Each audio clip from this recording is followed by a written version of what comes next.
For today's ulam, magluluto ako ng adobong sardinas.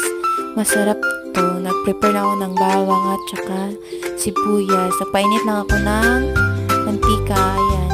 Sinunod ko lang nilagay yung bawang at saka sibuyas. Masarap to guys, kaya i-try nyo din sa bahay nyo. Sa mga mahiling madali ang luto, ito na. Sinunod ko lang nilagay yung sardinas dyan. O, apat lang nagpakatanga sa loob ng sardinas. Charis. Tsaka, mekos-mekos nyo lang yan, guys.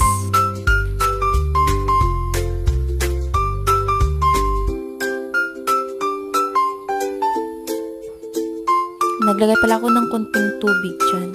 Tinakpan ko lang at pakulo. Ayan.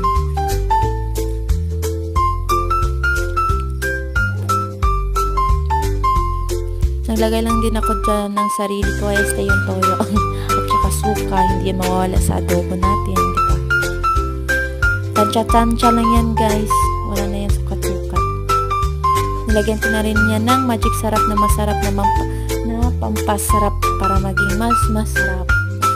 Ano yun? Hindi ko get.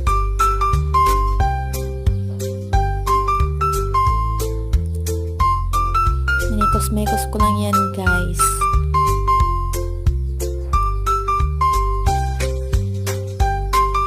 Tsaka tinakpan ko kasi pinakuluan ko yan ng mga around 1 minute. And ito na siya. Ang bango niyan. Nagutom tuloy ako. Ayan. Kainan na. Magluto rin kayo.